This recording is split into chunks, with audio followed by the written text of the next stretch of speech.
In the shadow of Golgotha, as the sun dimmed and the world seemed to hold its breath, 3 crosses stood as silent sentinels against the sky. Upon them hung 3 men, condemned by the law, united in suffering, yet divided by something far deeper.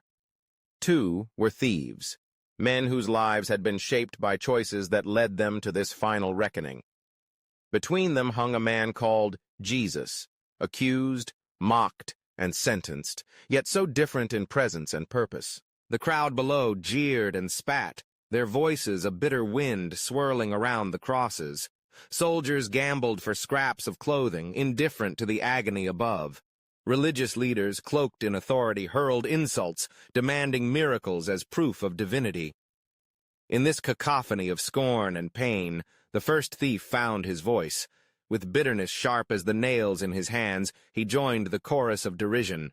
"If you are the Christ, save yourself and us," he cried, his words laced with both desperation and contempt. It was not a plea for mercy, but a challenge, a demand that, if unmet, would only confirm his cynicism. For this thief, the cross was the final injustice in a life filled with them, and he lashed out at the only one who seemed more vulnerable than he. But the other thief, battered and broken, heard something different in the silence between the insults. He saw, in the man beside him, a quiet dignity that defied the agony. He remembered perhaps the stories whispered through the land, of miracles, of compassion, of a kingdom not of this world. As the mocking thief's words faded, he found the courage to speak, not in anger, but in humility. "Do you not fear God?" he rebuked his companion, "since you are under the same sentence? We are punished justly, for we are getting what our deeds deserve, but this man has done nothing wrong." In that moment, the second thief saw with new eyes.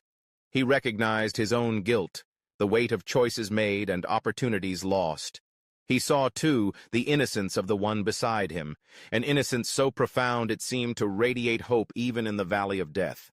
Turning his head, he addressed Jesus directly. His voice trembled, not with accusation, but with longing. "Jesus, remember me when you come into your kingdom." It was a simple request, stripped of pretense. He asked for nothing more than to be remembered, to not be forgotten by the one who seemed to hold eternity in his hands. And then, in a moment that echoes through the centuries, Jesus replied, not with condemnation, but with a promise. "Truly I tell you today, you will be with me in paradise."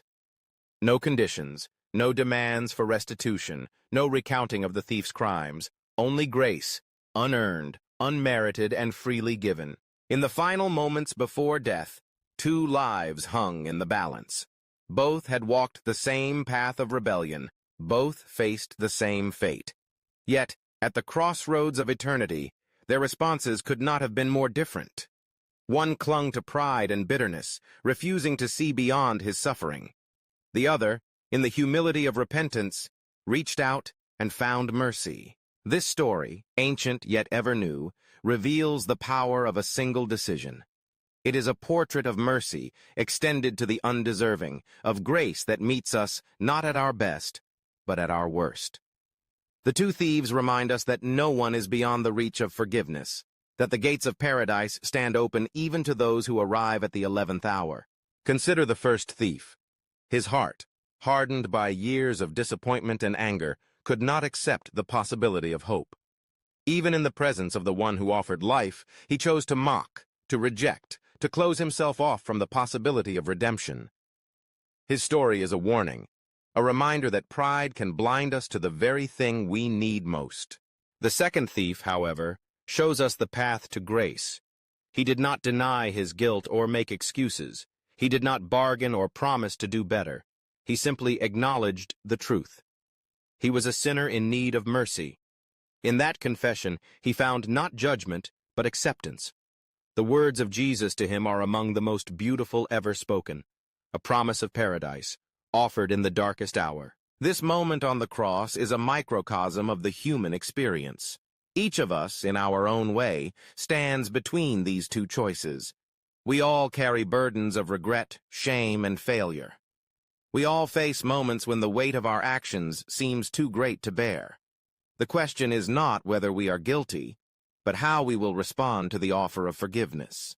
Mercy is a gift, not a reward. It cannot be earned by good deeds or canceled by bad ones. It is given freely to all who ask. The second thief, in his final moments, teaches us that it is never too late to turn, never too late to hope, never too late to be remembered by the one who holds eternity. As the sun set over Golgotha, the crowd dispersed, and the world moved on. But the choices made on those crosses echo still.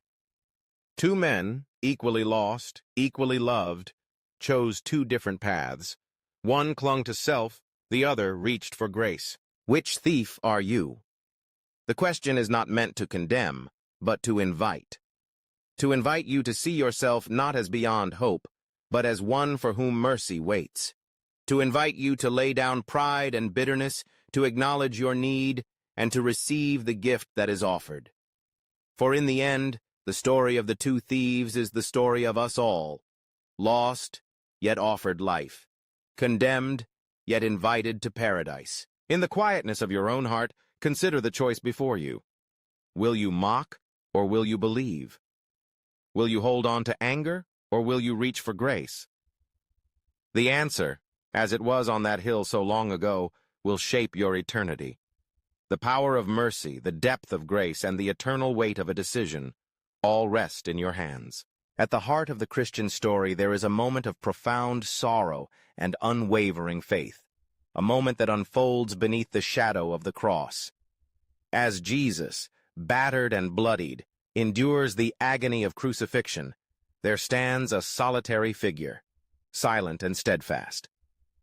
It is Mary, his mother, who remains at the foot of the cross, bearing witness to the suffering of her beloved Son. Her presence is not merely a detail in the narrative. It is a testament to the depths of human love, the endurance of faith, and the mystery of God's plan. Imagine the scene. The sky darkens, the crowds jeer, and the disciples have fled in fear. Yet Mary stands resolute, her eyes fixed on Jesus. She does not cry out or protest. She does not turn away. In this most excruciating moment, she becomes the embodiment of silent strength and compassionate solidarity. The Gospels tell us little of her words, but her actions speak volumes. She is there, not as a passive observer, but as an active participant in the mystery of redemption. Mary's presence at the foot of the cross is deeply significant. From the very beginning, she had said yes to God's will, accepting the message of the angel Gabriel with humility and trust. Now, at the culmination of her son's earthly mission, she repeats that yes in the most painful way imaginable. She gives her consent to the sacrifice, uniting her suffering to his. Her heart, as foretold by Simeon, is pierced by a sword of sorrow, yet she does not waver. In her suffering, she becomes a model for all who seek to follow Christ, a model of faithfulness in the face of unimaginable grief. The theological meaning of Mary's role at the crucifixion is profound. She is often called the new Eve, just as Jesus is the new Adam. Where Eve's disobedience led to the fall, Mary's obedience opens the door to redemption. At the cross, she stands as the mother of all the faithful, given to us by Jesus himself in his final moments. "Woman, behold your son," he says, entrusting her to the beloved disciple, and through him, to each of us. In this act, Mary's motherhood is universalized. She becomes the spiritual mother of all who seek refuge in her Son. But Mary's presence is not only theological, it is deeply human. She experiences the agony of every parent who has watched a child suffer, the helplessness of every person who has stood by a loved one in pain. She does not turn away from suffering, but enters into it, sharing in the passion of Christ with every fiber of her being. Her tears are real, her sorrow immense, yet her faith endures. She teaches us that love is not diminished by suffering, but purified and strengthened through it. In Mary's silent witness, we find a lesson for our own lives. Suffering is an inescapable part of the human condition. We all face moments of loss, heartbreak, and pain. It is tempting to run from these moments, to seek comfort or distraction, but Mary shows us another way. She stands firm, rooted in faith, trusting that God's love is greater than any sorrow. She does not understand the fullness of God's plan, but she believes in His goodness. In her, we see that faith is not the absence of suffering, but the courage to endure it with hope. Mary's example invites us to bring our own sorrows to the foot of the cross. She reminds us that we are not alone in our pain. Just as she accompanied Jesus in His suffering, she accompanies us in ours. She intercedes for us, offering our tears and prayers to her Son. Through her, we are drawn closer to the heart of Christ, who transforms suffering into redemption. Her presence at the cross assures us that God is with us in our darkest moments, that love does not abandon us even when all seems lost. There is also a deep spiritual meaning in Mary's silence. In a world that often demands answers and explanations, she teaches us the value of simply being present. Sometimes, words cannot express the depth of our pain or the magnitude of our love. Sometimes, the most powerful witness is the one who stands quietly by, offering comfort through their presence alone. Mary's silence is not emptiness. It is a profound act of faith, a silent prayer that echoes through the ages. For those seeking strength and faith, Mary's witness at the cross is a source of inspiration. She shows us that it is possible to endure suffering with grace, to remain steadfast when all seems lost, to love even in the face of death. Her faith does not shield her from pain, but it gives her the courage to persevere. In her, we see the possibility of finding meaning in our own suffering, of discovering hope where there seems to be none. Through Mary, we are invited to enter more deeply into the mystery of Christ's passion. She leads us to the heart of the gospel, where love and suffering are intertwined. She teaches us that the way of the cross is not a path of despair, but of hope, a hope rooted in the promise of resurrection. Her faith points us beyond the darkness of Good Friday to the dawn of Easter morning. As we reflect on Mary's presence at the foot of the cross, let us ask for her intercession.